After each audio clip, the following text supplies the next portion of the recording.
Tukar apa bang? Tukar apa bang? Kereta ni nak tukar apa ni? Tak tahu. Ni tukar magnetic clutch. Magnetic clutch dia rosak.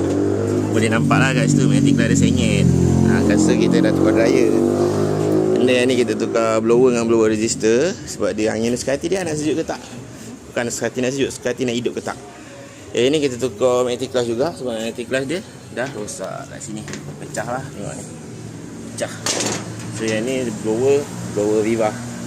Yang ni condenser dia bocor, kita kena tukar. Ini van China. Ini kita nak tukar magnetic clutch. Dia punya skru, Masya Allah susahnya. Ni Pajero, kita nak tukar condenser dengan pipe. Condenser dia bocor lah, bocor kat sini.